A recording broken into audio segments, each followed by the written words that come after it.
Hey, it's the Fruity Tangerine 17. What's up, guys, and welcome to the third recording session of Let's Play Crash Bandicoot 2, the no spin run. So this should be part 7 overall in the thing. Anyway, so between the last recording session, which was a little while ago now, and this one, I have done some investigation of Hanging Out and have discovered that I'm probably going to have to spin once. I actually have this figured out in my head. There are two possible ways of avoiding that spin, but I think both of them are a very slim to none chance, so we're looking at probably one forced spin here for Hang Out. But at least I have it figured out. Hanging out, figured out, you know, all that. But I'll need a double Aku Aku for it, so as you see, I've gotten one. I actually lost a little bit of my progress. I think I'll replay some levels and got this double Aku Aku along the way. So, yeah, that should be very handy for me. I am going to use save states to test the other methods I'm thinking of to potentially have to do it without spinning at all. Because I need double Aku Aku for that. And if I lose the double Aku Aku, obviously it's going to be extremely frustrating having to exit the level every single time and come back in the level with the double Aku Aku. So I'm sure you'll forgive me for exploiting save states just one more time in this game. I mean, hopefully we don't have to exploit them anymore after this level, because that would definitely be not so great. Let's wait for that guy to stop shooting out his fire. So here we are back in Hanging Out, the third sewer level. I talked about how close together these sewer levels are. And, yeah, what with the eel... Oh, jeez, I almost got hit there. What with the eel deal being level 10, sewer later level 12, this one level 16. Almost got hit again. I'm being pretty incompetent right now. Anyways, we're already nearly there, so I'm going to put down my save state in a moment. So, here we go, dropping down to the ceiling grate section. Let's put our save state right here at the checkpoint, and we're going to do some investigations. So, the one forced spin, which I think is a definite, is going to be that box up there. Now, there is a potential way of avoiding it, which I'm going to investigate now. So this is where I'm putting my last save state. So if I can get these two boxes without spinning and only losing one Aku Aku, that's the challenge. That's the first potential method of avoiding a forced spin. Now, I don't think it's possible. Looking at this right now, it looks insane if it is possible. Like, we're gonna see though, we're gonna see. Alright, save states down, let's do it. So, alright, bad start, let's go again. Bad start. Bad show, alright, I went behind the box somehow. Behind the box. Alright, we got it. Oh my god, I think it's possible, Look at how, that was so close actually. If you get it on the damage. No, I missed it. Alright. I actually think this is doable now. But the question is... Yep, I think this is doable with no spins. It's friggin' insane, but I think it's doable. We got it. Yeah, see, I didn't quite get it. You have to find the optimal way of navigating around the hot pipes, and clearly I haven't found it yet. Oh, man, if this is possible, it's nuts. Maybe it's easier if I do the second box first. I might try that, actually. We're gonna give that a quick shot. If I do the second box first, it might be easier. Let's put a save state here.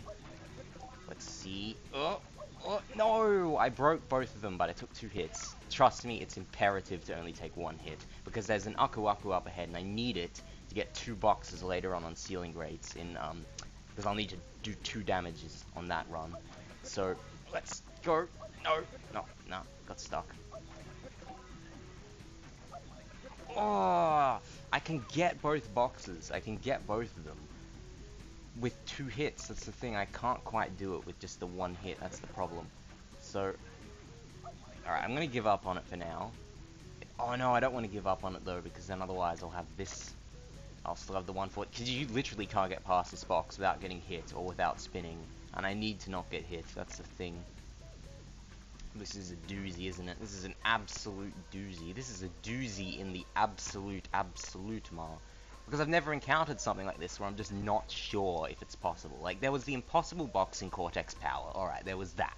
But this is different to Cortex Power, because it feels so close, you know? Like, Cortex Power... Okay, it's similar, alright? Maybe I'm just speaking BS here and saying they're different. We've come across the second impossible box. Like, this is the second impossible box. I don't get it. Can I do it? I might as well just keep doing attempts while I'm talking.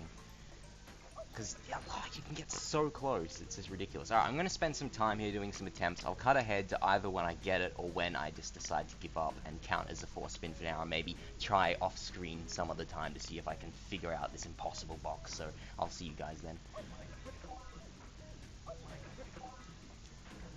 I thought it... No! I did it and then I failed. I did it and then I fell. But it's possible. I know it's possible now. Alright? I know this is possible. Just one fell swoop. No! I got stuck on the train again. Getting stuck on the ceiling, actually, I think. No, I am getting stuck on the train. I hate the way this pipe is shaped. Look at that. Look, I'm getting stuck on it. It's ridiculous. It's ridiculous. No! Almost made it.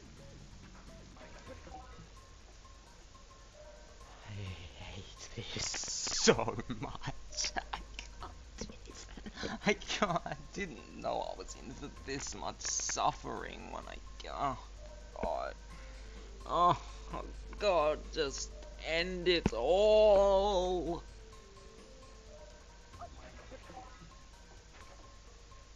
Ah! Close. You can make it off the pipe. It is possible to make the jump off the pipe after you've broken the second box without taking a second hit. But the ceiling grid is so high up that you can't reach it with a basic jump. You need a high jump, but you don't have time to high jump. You have to jump instantly to avoid getting hit, and a high jump requires you to crouch. So what the hell do I do? Maybe if the box was a bit closer so it was over the heightened part of the pipe, I could just get to the ceiling grate with a basic jump, but it is slightly ahead of the slightly heightened part of the pipe, so you can't make... Why does it have to be so tantalizingly close? Naughty Dog, what have you created? What have you created? Look at this. Look at this. Look at how close you can get to do. Look at that! I managed to do it. I managed to make the jump off the thing. Like I can't believe how close you can make to getting it. You can get to making it. I can't even express what I'm trying to say in words right now. I'm like, look at this. Look at it. Look, I can make it taking 2 hits. Easy. Doing it 1 hit. Oh my God, it's impossible. I swear it's impossible. I can't do this anymore. It's sucking my soul out of my body. 3 more attempts. 3 more, okay? Here we go.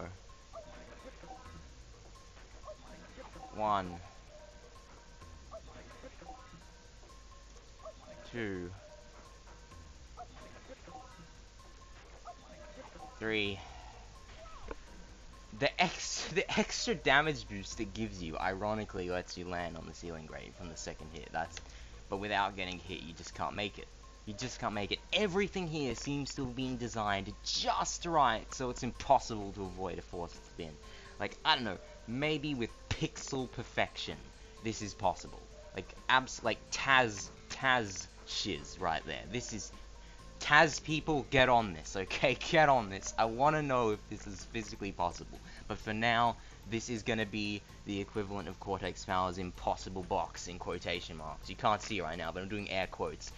Hanging Out's impossible box. Spelling it out with air quotes.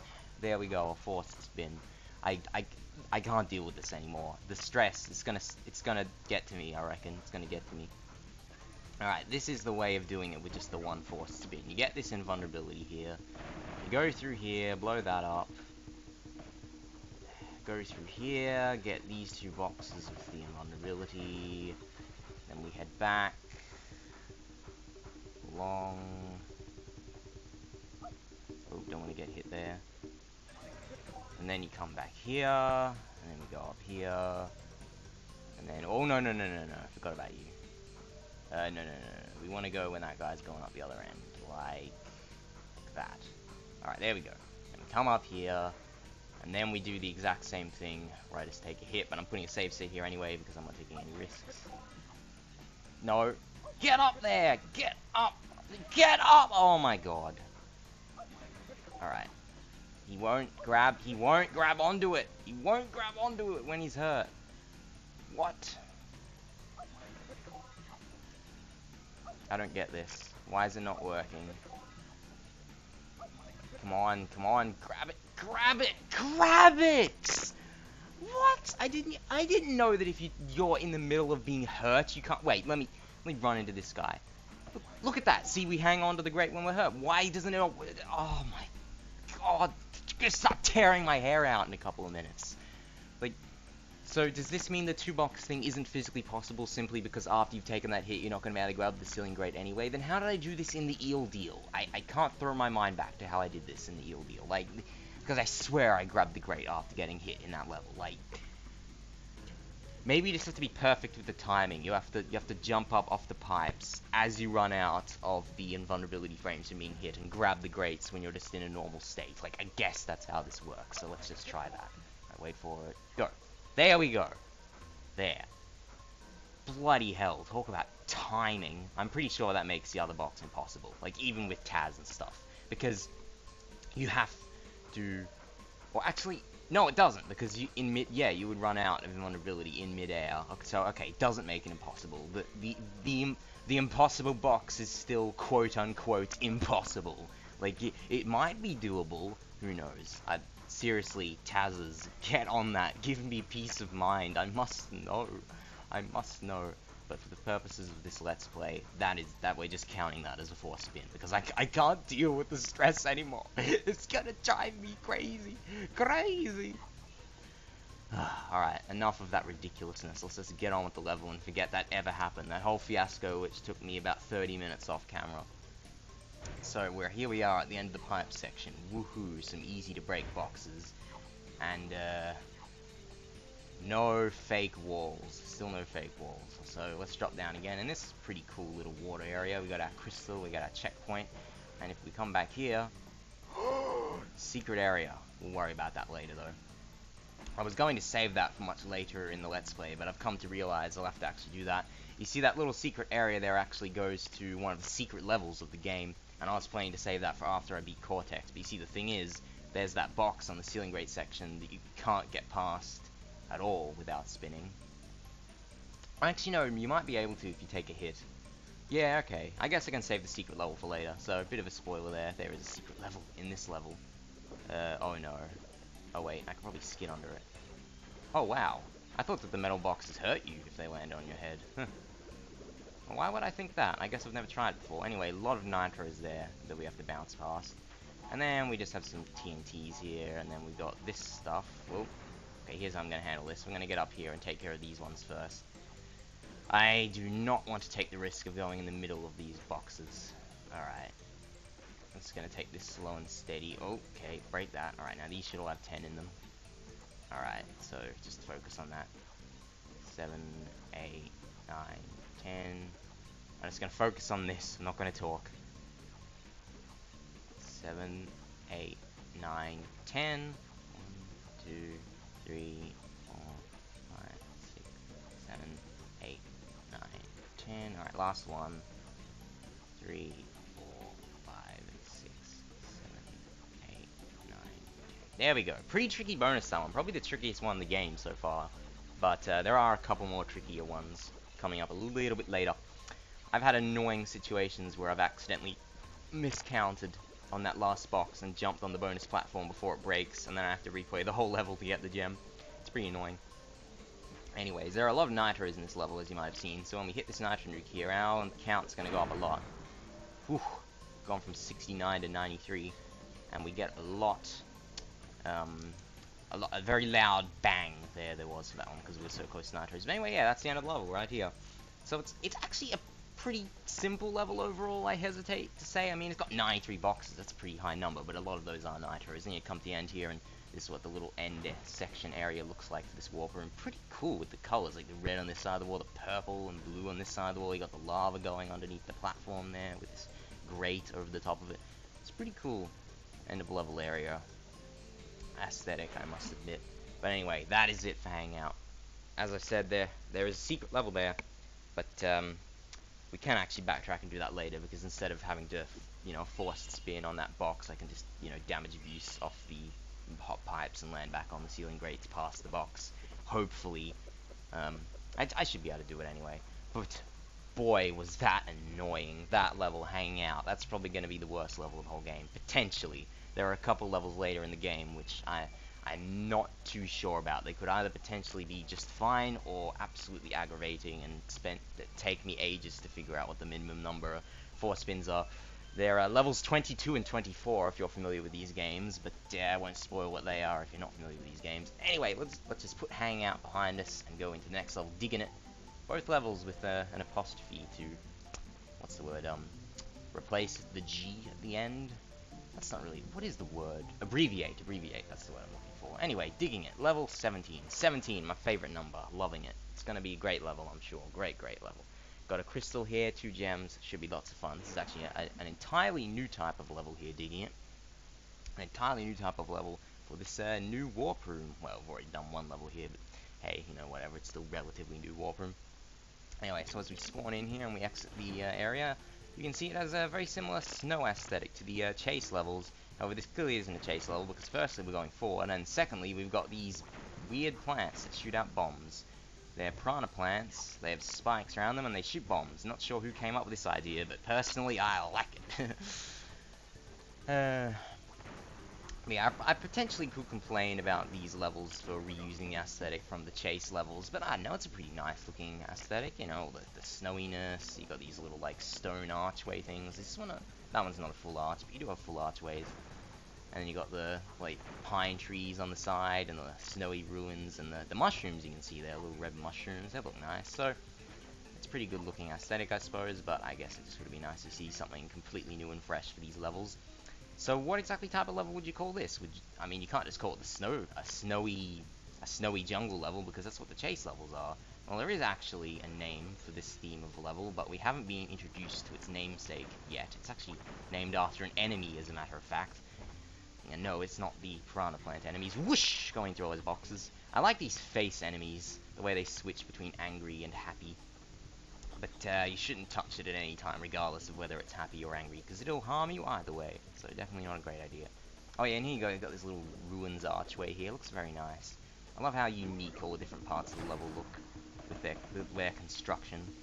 Anyway, invulnerability makes this section easy. That's actually a pretty tricky part without invulnerability, getting through those fences, those electric fences without getting hit by the plant. This bit too. But hey, look at that, we're just going to cheese it. I kind of feel guilty for cheesing it, and I kind of want to show off the legit way of doing it and the fact that I can do it, but, you know, whatever, we're just going to leave it. Yeah, of course, you don't have to kill these piranha plants. I have left a couple. It's actually kind of risky to kill them, because sometimes the spikes get you anyway, even if you belly flop them. But hey, whatever. Belly flopping is the only way to kill them, of course. Anyway, another one of these underground bonusy areas with little waterfalls that look nice and all that. This one's actually got a little bit of a secret area, kind of like the, what was it called? Crash Crush bonus level. And we're coming up to it in a bit, but for now, just, you know, typical standard fare breaking boxes. This whole bonus is pretty much on one complete platform here on the ground, which is kind of interesting. It's not really like that in any other bonuses. Anyway, here's the secret area. I didn't know about this one for ages. Oh no!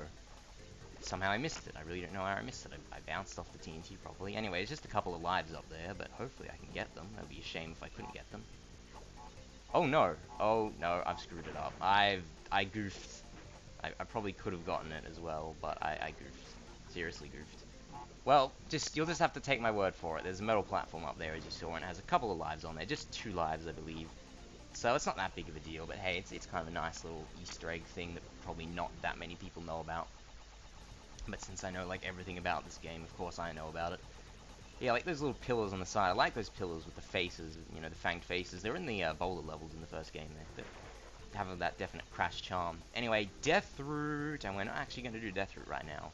So, ooh, here's one of those archways I was talking about, one of those, like, stone archways. Looks really cool. Well, yeah, we're not going to do the Death Route yet, actually.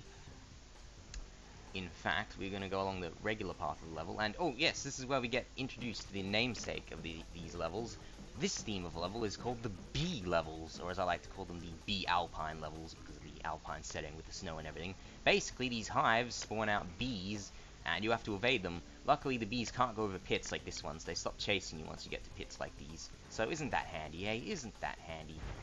Anyway, this is actually where we're going to stop going forward. This is actually a pretty tricky part with the... Oh, we don't want to go too close to that hive, it'll release a bee. Yeah, it's a pretty tricky part with the... There's actually 2 electric fences up ahead, and you have to, you know, avoid them and get past the bee. Luckily, you can spin the bee. I remember back in the day, I didn't know you could kill the bee, so these levels were a lot harder for me. But yeah, you can spin the bee away. Unfortunately, I can't spin, so that makes things a little bit trickier for me. But I don't have to go this way. I'm actually going to backtrack and go to the death route for a very specific reason, which I'll explain once we've completed the death route. But for now, let's just go on our merry way back, and I'm going to have to belly flop the bee. Whoa! No, he got me. Whew, it's very tricky. The bees are very tricky if you can't spin them. Usually I can just outrun them, but unfortunately this time that's not really possible because I have to backtrack.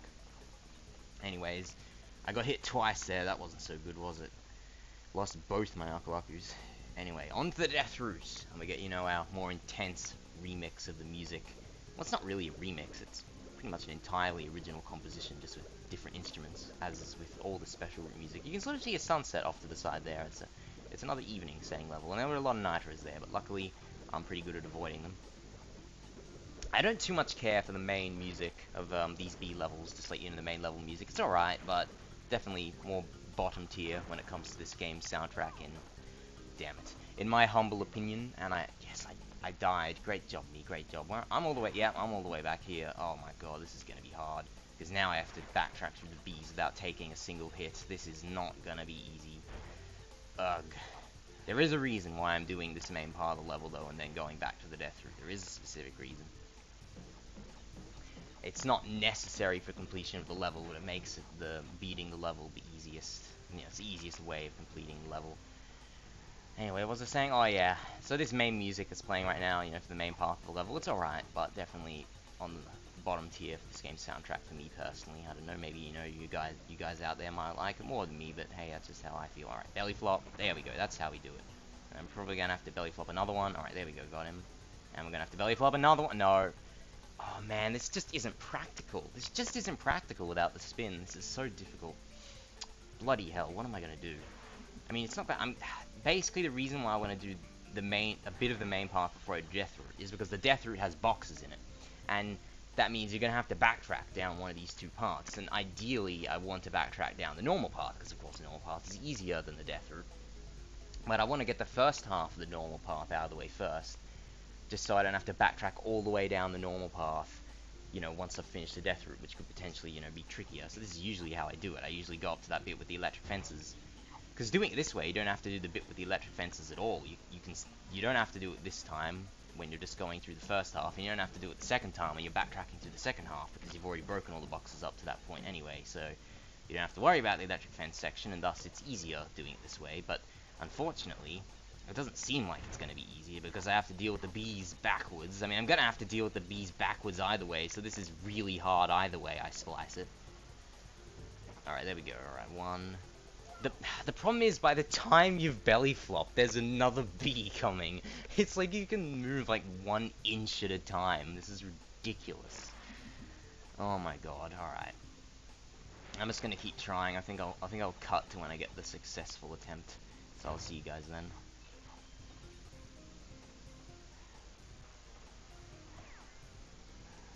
Alright, there we go.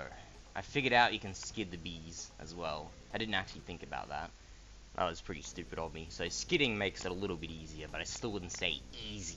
Like, it's still pretty damn nerve-wracking. Alright, so let's not screw up this time, hopefully. And not, you know, belly flop incorrectly on the piranha plants. As you saw, you can still die to the spikes, even when they're down. That was a good demonstration. Now this time, let's not do that. You want to really get on the center. You only really get hit by the spikes if you go on the side. No, no. Oh, God, why did I have to hit the mine? Why did I have to hit the mine? Why? I'm such a fool, such a fool.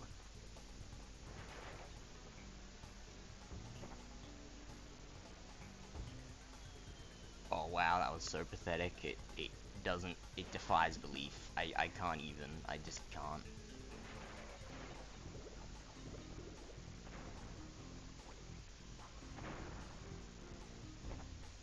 Alright, we're back. So this time, I'm gonna be very, very careful. Go, go, go, go, go, go, go, go, go. Watch out for the bombs. Alright, we're through. Alright. Phew. Alright, this bit's tricky because you gotta do a long jump and then get past without getting hit by the bombs, okay? Watch out for the bees, watch out for the bees. Go, go, go, go, go. Shoot the bomb, blah, blah, blah. Pass, pass, pass. There we go. Whew, that was intense. And there we go, a checkpoint. Thank goodness. So yeah, we do have a checkpoint in this death route. That's pretty useful. And I think from here on out, it's not going to be too bad. No, no. Here's our gem, just sitting here on a little platform in the middle of the pit. Oh no! Oh wow, I didn't realize the bees. I didn't think the bee could cross that pit. It must be the next pit that it can't cross. Anyway, yeah, just sort of chilling on the left side of that platform. It was hovering actually quite far up in the air above the platform, which I find quite interesting. Anyway, there it is in our heads-up display. So, avoid this last plant, and I think that's it. Yep, that's the end of the death route. Phew! You don't actually have to not die to get on this death route. You can actually, if once this platform gets back, you can actually jump along the sides here, and you don't even have to worry about using the platform. But I'm pretty sure you can only do that from the back way, and that will require you backtracking through the death route, which is definitely not the ideal way of handling this. I'm going to say that right now. Anyway, I'm going to get that checkpoint. Usually I wouldn't get that checkpoint, but we're going to have to backtrack through bees going in this direction, so yep, it's going to get pretty intense. I like this archway section here. It's like almost completely sheltered. Like, not even just a normal archway, it's like a tunnel almost. I rather like that. And we've got another pine tree on the side. I think these look, just levels in general look pretty good. Anyway, oh, I managed to spin it. So this stuff you're seeing on this ground, this red bricks, isn't just for decoration, or at least it looks like brick to me.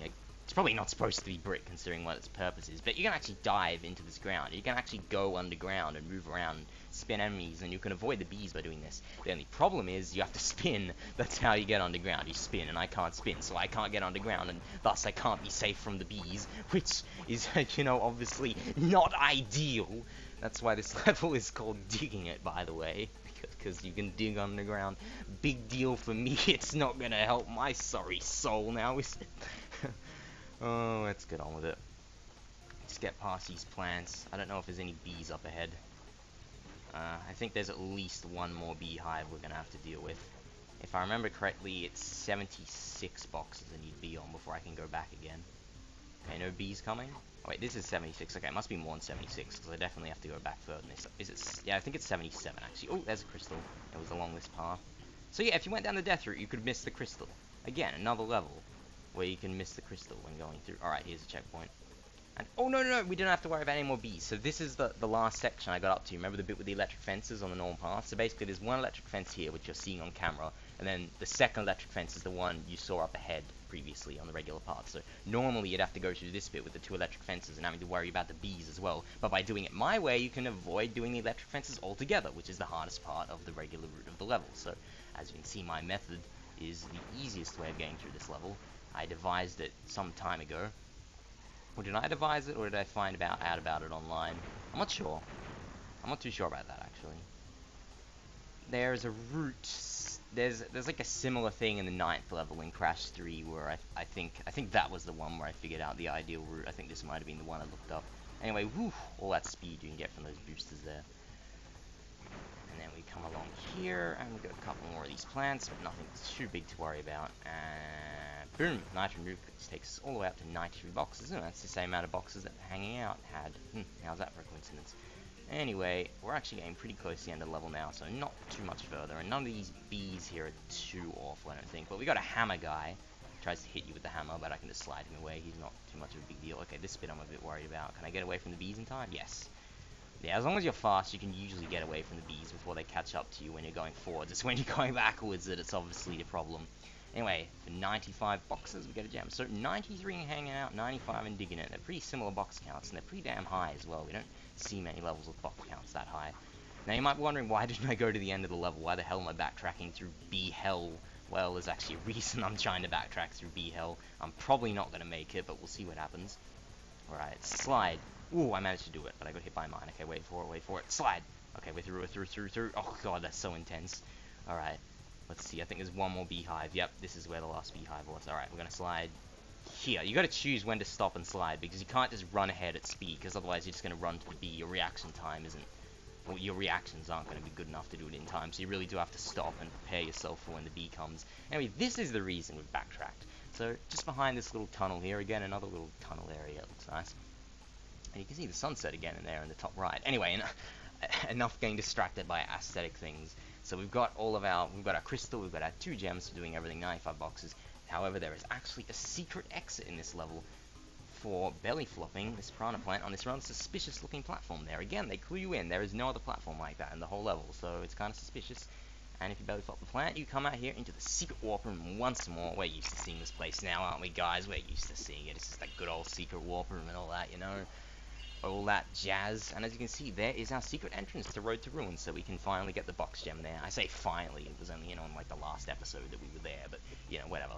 So, there we go. There's our 3 secret entrances. Air Crash level 7, Snow Go level 2, Road to Ruin level 14.